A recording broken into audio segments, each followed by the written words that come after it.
Hey, what's guys, welcome back to the channel. This right here is a MrCool 12K DIY mini split unit, and on this episode we are going to show you how to fix this.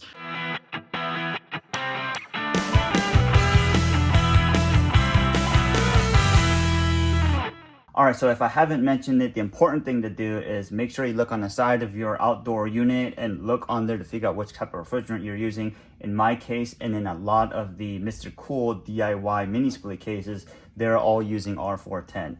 So R410 refrigerant, I would say, is pretty common to find. You can get this, but I do want you to emphasize a little bit of caution when you do this, mainly because you want to make sure you get the right refrigerant, but I do also encourage you to get the one or the bottle that has the UV dye and the sealant, especially if this is your first time doing it. The reason behind that is you can get this bottle in just R410 refrigerant, or you can get it with, I think, only the UV dye, and I know you can get it in only the sealant.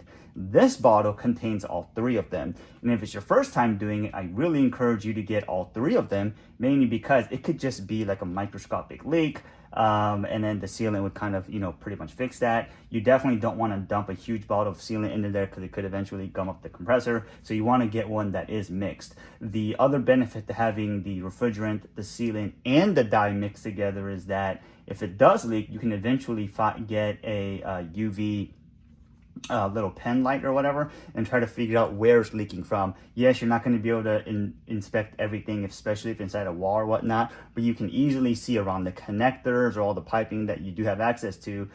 You can inspect that. So I would highly recommend getting the one with all three of them in there, and this is the bottle that we're going to use today. And before you do any of this, I would encourage you to wear gloves. Just, you don't want to get like chemical burns or anything like that, and wear probably some safety glasses to resist, like I said, safety first, right? The other thing that goes on with this is you need a connector. So this is going to be the connector that we use. If you look on here, if I can get it to focus a little bit while on here, what we're going to try to do is we're going to try to get this arrow to the blue, okay? If it's blue, which is the R410A, right? So if you look at this closely enough, R410A is this outside. If you can see that on here, I don't know if you can see it, but I can see it. R410A is this outside ring. We want to get this arrow to be in the blue, this blue area, which means it's running efficiently or running at spec or operational parameters, right? So this side is going to screw on to this bottle here, and then this side is going to screw on to the port that we're about to open up and go take a look at outside. The other key piece of advice I do want to make sure you take into account is whenever you're doing this, 100% make sure you are in cooling mode and as low as you can get the mini split to go. The really important piece of that information is because it doesn't matter if it's hot outside or cold outside, but it's important because you want the line or the port that you plug this into to be the low pressure side. So not everybody knows this, but mini splits can operate pretty much in forward and reverse, pretty much putting out heat or cooling. You want to operate it in cooling mode so that you are not connecting this to high pressure. All right, and we're outside here, and as you can see here, we already have it connected. If you go outside and you see the frost, as you can see right here on this bigger line here, that's also a tall tale sign of not enough refrigerant. So I've opened it up and then connected it, and as you can see right here, not super well, but if you look closely enough, I just can't get it in the right angle with the trees. The arrow is down here. It really should be up to here where the blue area is. So what we're gonna do is we're gonna turn the bottle upside down, and I've already, like I said, connected it pretty tight and securely, and then try to start filling it up. This may take, depending on how bad your system is or how much you've lost, it may take a bottle or two. So in that case, you may just need to go in another bottle, but let's go ahead and see how this works, right? You go ahead here, and the idea is to do it in small bursts. So let's go ahead here, put this upside down, do a small burst. As you can see how it settles down, it's definitely gone up. Get back. There. I'm going to freeze. Right there. Yeah.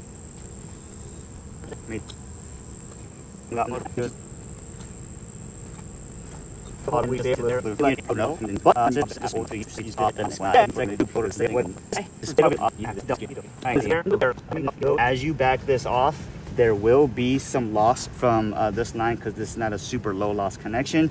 But as you can see here, already immediately now this thing, I wish I could get this out the way, is not frozen anymore. Right, so the ice has gone away and now the mini split is cooling properly. So let's go ahead and quickly get this thing off, because you know, as you take it off, you'll lose some refrigerant. But tall tale sign right there, problem has been fixed immediately. All right, and now we're back inside, and as you can see already, the frost is already gone. No frost anywhere on the system so far. So it's literally been probably 2 minutes from me putting all the stuff up and coming back inside. Let me go grab a thermal imaging camera to see if we can actually see what the difference coming out of here is. I don't know if you can see it. The air coming out of here is about 56, right? 50. But the air going in up here is closer to about 77, 78. So we're trying to do this with one hand. Air up here, 77. Air coming out, 46, 45. Yeah, that's a pretty big delta. There you go. I probably should have showed you that this was a real problem earlier. It was still cooling about 10-ish degrees, but nowhere nearly that effective. Although the reason it cools at that point is because there's ice and this is blowing air over the ice. So it still works a little bit, but if you really wanted to get working effectively or efficiently, then you should do exactly that. So I really hope this video helped you guys out. I'm not sponsored by any of these companies or anything like that. Just wanted to share some information, which would probably help some of y'all, I would imagine. So there's a whole bunch of places you can buy this type of refrigerant stuff. I'll drop some links in the description below if that's what you really want to know where you can get it, but you could probably just Google search it and find something real quick. So hopefully it's helped you guys out, and you have a good day, get back to work, and we'll see you guys next time.